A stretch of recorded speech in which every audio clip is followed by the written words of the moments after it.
Bienvenidos y bienvenidas a Nopal y Maple. Yo soy Vania Gallegos Díaz y este es el episodio 1 de la temporada Pensar por mí misma.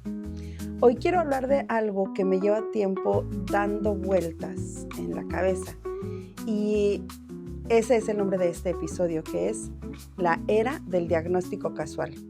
Hace un tiempo en una conversación alguien me dijo con total seguridad que su papá es narcisista.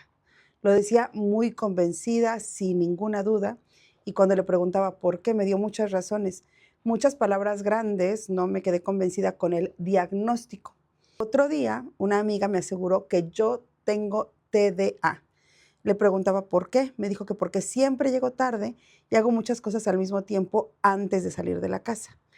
Y ahí fue cuando empecé realmente con una pregunta muy persistente: ¿en qué momento empezamos a diagnosticar a todo mundo? ¿Y cuándo sabemos si estamos pensando, solo estamos repitiendo lo que escuchamos en podcasts, reels y conversaciones? Hoy quiero hablar de eso. Hace no mucho, en una plática entre amigas, alguien decía que era un gran regalo tener acceso a tanta información sobre emociones, psicología, trauma, diagnósticos, y sí, por supuesto, claro que eso es un gran regalo. Pero yo les decía que a mí ya me estaba dando un poco de miedo.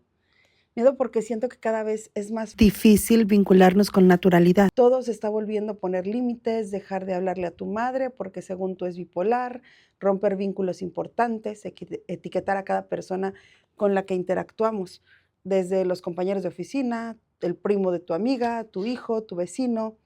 Todos ya tienen una etiqueta que estamos atribuyéndoles. Hemos escuchado tantos reels, podcasts, contenido en sesiones de terapia, que sentimos que tenemos un doctorado en terapia cognitivo-conductual, 2 maestrías en trauma, y eso es preocupante, no porque el acceso definitivamente no es malo, pero es muy vasto y también filtrado, editado y por supuesto que con sesgo. Nunca habíamos tenido tanto acceso a información emocional. Nunca habíamos escuchado tantas palabras tan seguido como trauma, apego, narcisismo, validación, regulación, gaslighting, ghosting, heridas de la infancia, cognición, trastorno, disonancia. O sea, la lista es interminable de verdad. Y en muchos sentidos, yo creo, o al menos a mi parecer, eso es hermoso.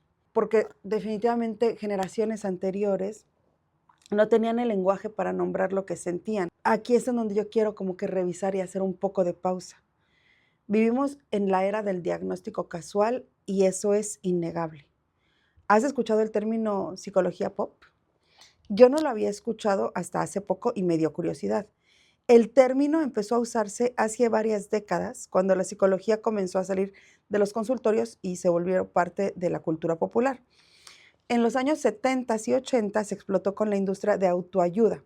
Conceptos psicológicos han salido de los consultorios y llegaron al público en general a través de libros que se volvieron muy populares. Hay un libro en particular que se llamaba Yo estoy bien, tú estás bien, de Thomas Harris, y El camino menos transitado, de M. Scott Peck. Años después llegaron otros libros muy leídos como ¿Quién se ha llevado mi queso?, de Spencer Johnson, o El hombre en busca de sentido, de Viktor Frankl, que ayudaron a millones de personas a reflexionar sobre el sentido de la vida, el cambio y el sufrimiento. Yo me acuerdo, de hecho, que estos libros estaban en la biblioteca de mi papá y los recuerdo perfectamente en esos estantes. Seguramente algunos de ustedes que me escuchan hoy también los recuerdan, ya sea en alguna biblioteca, escuchar el título, fueron muy, muy populares. En el mundo hispanohablante también hubo autores muy influyentes como Jorge Bucay, que escribió Déjame que te cuente, o El camino de las lágrimas, o Walter Rizzo con Amar o Depender. La psicología, la reflexión y el autoconocimiento llevan décadas intentando acercarse al público general. Y la idea, de hecho, en mi opinión, es extraordinaria. Es hacer accesibles conceptos que antes estaban encerrados en la academia con profesores, psicólogos, terapeutas, investigadores, etc. Eso genuinamente opino que es muy valioso, pero hay una diferencia muy importante. Antes de estas ideas llegaban a nosotros a través de los libros. Entonces, leer un libro requiere tiempo implica pausas, implica procesar, implica volver a una página, convivir con una idea durante días o semanas. Y todo eso requiere planeación y elección del conocimiento. Es decir, la experiencia que antes había alrededor del conocimiento era muy diferente a la de ahora.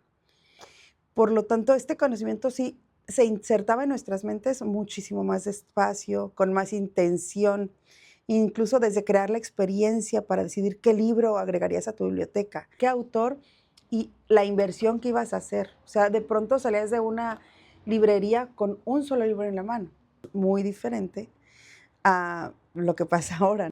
En cuanto a las experiencias, nosotros podemos escuchar un podcast, una entrevista, consumir un documental, escuchar a una terapeuta en redes, escuchar temporadas en temas completos, todo en el mismo día. Les quiero contar, por ejemplo, mi caso. Yo por un tiempo trabajé limpiando casas y organizando espacios. Era un pequeño negocio que tenía. Fueron, no sé, creo que más de 3 años. Era un trabajo muy físico, pero tenía algo que lo hacía muy particular. Podía trabajar muchas horas con audífonos puestos. Mientras limpiaba cocinas, organizaba closets, doblaba ropa, escuchaba podcast. Muchos. A veces 6 o 7 horas al día. Escuchaba conversaciones sobre psicología, relaciones, trauma, crecimiento espiritual, crecimiento personal, y aprendí muchísimo, de verdad, muchísimo. Esos podcasts me acompañaron en momentos muy solitarios, me inspiraron, me hicieron pensar, me hicieron escribir. A veces escuchaba un episodio y de ahí yo, ay, esto quiero yo crear para mi propio contenido, ¿no? Pero también me empecé a dar cuenta de algo. Mi mente ya no sabía estar en silencio. Si caminaba, ponía un podcast. Si manejaba, ponía un podcast. Si limpiaba, otro podcast. Siempre había alguien explicándome algo, alguien interpretando la vida por mí, alguien poniendo palabras a las emociones, a mis historias, a mis interacciones, a mi creatividad. Y ahí de verdad como que empezó a incomodarme una pregunta como, ¿en qué momento estoy yo pensando por mí misma? Porque pues siempre hay alguien más pensando en voz alta por mí. Es que saben que con todo ese sobreconsumo en esta historia o en esta parte de mi vida entendí algo que me incomodó. Saber más no siempre es integrar mejor, o escuchar más no siempre es procesar mejor. A veces el exceso de reflexión también puede desconectarnos del presente y obviamente reflexionar no es el problema. El problema es no dejar espacio entre una reflexión y otra. Y cuando consumimos análisis constantemente, diagnósticos constantemente, información constantemente, sin pausa para digerirlo, nuestra mente puede empezar a sentirse experta. Y una mente que se siente experta empieza a diagnosticar.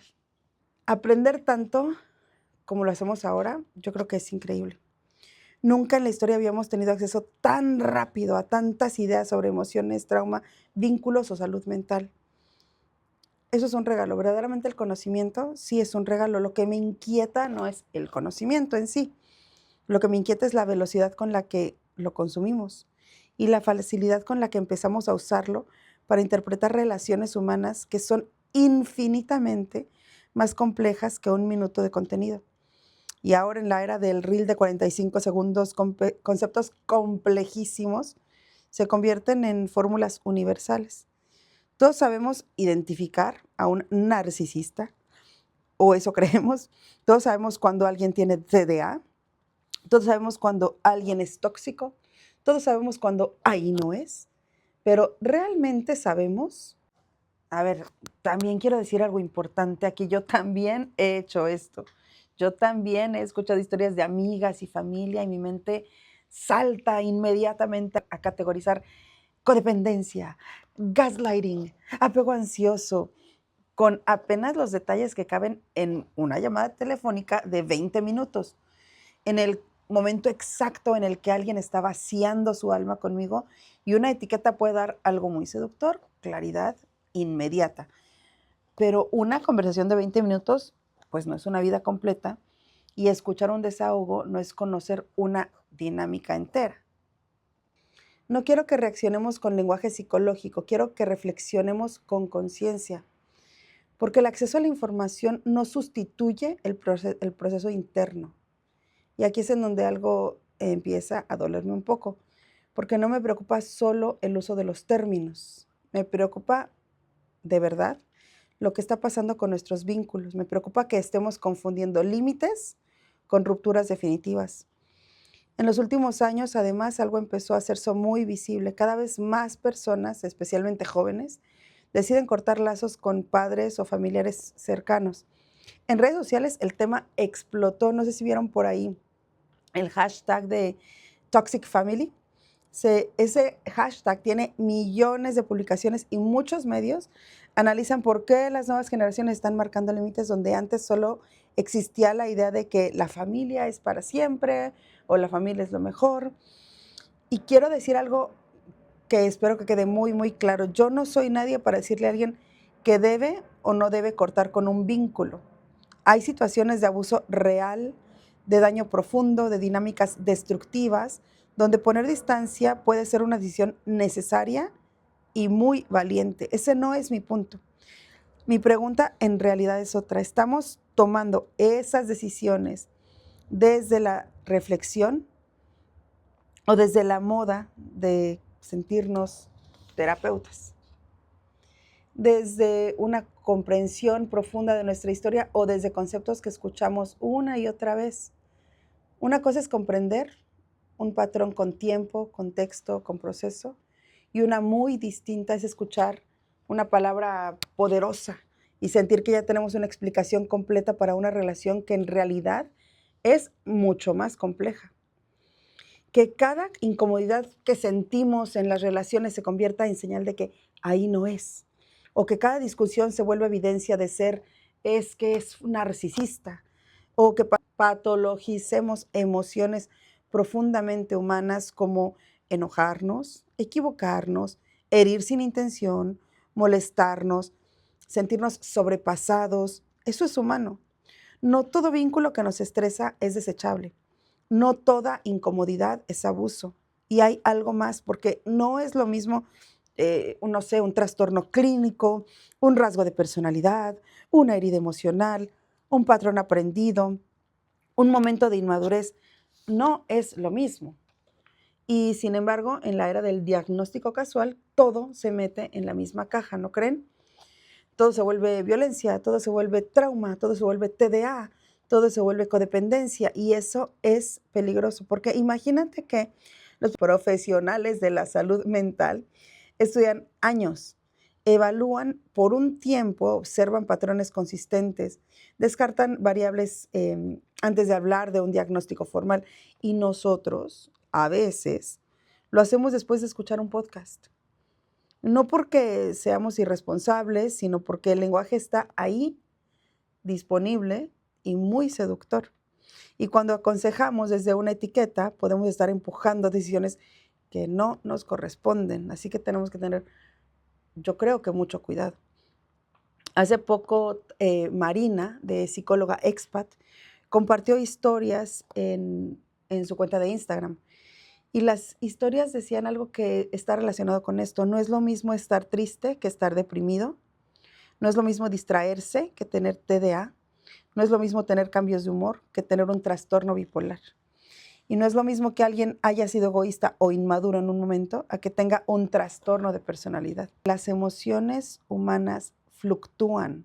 Un diagnóstico clínico implica patrones persistentes, evaluación profesional y mucho contexto.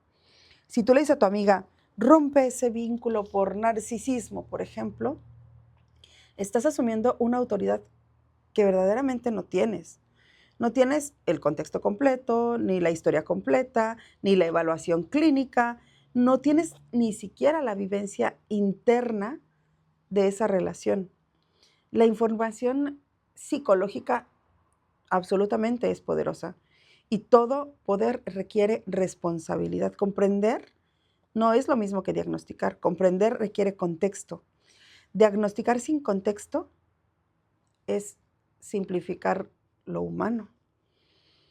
Esta semana en mis redes hice una encuesta preguntando qué pensaban sobre esto del diagnóstico casual, ¿no?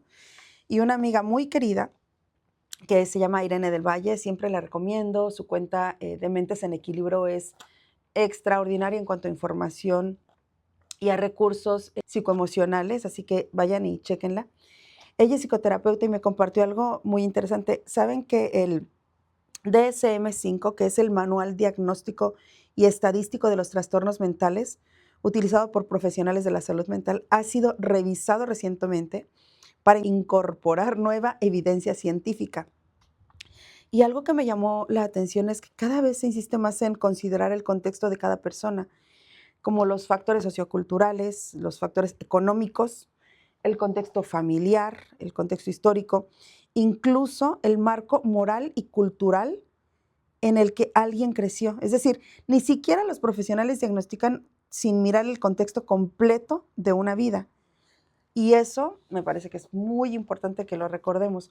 Y no digo todo esto para que dejemos de hablar de estos temas o para minimizar experiencias reales. Ni siquiera es para invalidar el dolor de nadie. No me atrevería y tampoco me gustaría que así se interprete. Lo digo porque me importan demasiado las relaciones, porque me importa que no rompamos vínculos en caliente, que no simplifiquemos historias muy complejas y que no usemos las palabras grandes, o más bien que usemos las palabras grandes para tomar decisiones irreversibles sin haber pasado por un proceso interno real. A ver, muchos conocemos a alguien que después de escuchar muchas conversaciones sobre vínculos tóxicos, decidieron cortar relación con alguien cercano. Y no digo que esa decisión está bien o está mal, porque al final yo no tendría por qué estar juzgando las decisiones de nadie y otra vez, mucho menos sin el contexto. Pero mi reflexión es que a veces después de cortar el vínculo, el enojo sigue, la tristeza sigue, el resentimiento sigue, incluso el deseo de reparar la relación sigue. Extrañan a la persona y lo que esa persona podía también otorgar con su tiempo y con su amor. Pero entonces, si todo eso sigue persistiendo, si después de cortar ese vínculo sigo todavía enojado, pero también triste, pero también quiero reparar, entonces, ¿en qué momento esa decisión empieza a tener sentido? Tal vez cortar un vínculo no siempre resuelve lo que sentimos, a veces solo crea distancia física mientras el conflicto emocional sigue ahí. Y me queda claro que obviamente no todos los vínculos se pueden sanar y no todos los vínculos se pueden tampoco conversar. Eso es una realidad triste, pero también difícil. Para reparar esa relación se necesitan dos personas con herramientas emocionales o al menos con cierta disposición de escuchar, aceptar incomodarse, intentar entender, un poco de empatía y por supuesto que mucho amor. Pero eso no siempre está disponible. Incluso cuando un vínculo no puede repararse, el proceso interno de comprender lo que pasó sigue siendo necesario y pensar por mí misma también implica permitirme disentir, incluso con las personas que admiro, que amo y o que me han herido, y también con las que me cuesta trabajo relacionarme. Por otro lado, si todo lo que escuchas te parece brillante y nunca te hace dudar, tal vez no estás procesando. Si solo consumes el mismo contenido del mismo creador constantemente y no lo cuestionas, considera que a lo mejor no estás procesándolo, solo lo aceptas como por default. Si solo estás escuchando a esa persona con la que siempre estás de acuerdo, tu pensamiento no se está expandiendo, se está quedando en el mismo lugar. Y bueno, yo un poco a lo que he llegado o estoy tratando de llegar es a hacerme algunas preguntas antes de etiquetar, antes de aconsejar o antes de romper un vínculo. Son 7 y aquí te va la primera. ¿Estoy activada emocionalmente ahora mismo? Me refiero a si estoy con una emoción dominante, porque las decisiones importantes rara vez necesitan urgencia. La segunda es, ¿estoy usando el término clínico para describir algo que todavía no he comprendido del todo? La tercera, ¿estoy buscando entender o solo confirmar lo que ya quiero creer? Acuérdense que leer una sola fuente es consumo y contrastar es pensamiento. La cuarta, ¿esta idea sigue teniendo sentido mañana, cuando la emoción ya pasó? Que está un poco ligada a la primera. Pero pregúntate, ¿tendría sentido el día de mañana? Las conclusiones propias resisten el tiempo y las absorbidas se van a sentir urgentes. La quinta es, ¿ya conversé antes de etiquetar o romper? Una etiqueta es cierre, es cerrar la puerta, pero una conversación es abrirla. La sexta, ¿estoy tolerando no saber todavía? La ambigüedad, o sea, ese lugar incómodo en el que no sabemos exactamente, eso sí es una señal de que estás tratando de destrabar y construir tu propio pensamiento. La séptima, ¿estoy asumiendo que la decisión es mía? Un reel puede influir, un podcast puede abrirte preguntas, pero la decisión final es tuya. Tal vez no se trata de dejar de escuchar, tal vez se trata de volver a pensar. Pensar con calma, pensar con conciencia, pensar con responsabilidad. Porque en la era del diagnóstico casual, pensar por mí misma es recuperar mi autoridad mental. Si te gusta la reflexión, las conversaciones profundas, el autoconocimiento, la autonomía y recuperar tu autoridad mental, quédate. Esta temporada se llama Pensar por mí misma. Yo soy Vania Gallegos Díaz, mexicana viviendo en Canadá, escritora, autora y creadora de Nopal y Maple, un proyecto que nace de algo muy simple. Tengo nopal en la sangre y maple en el corazón. Gracias por escuchar.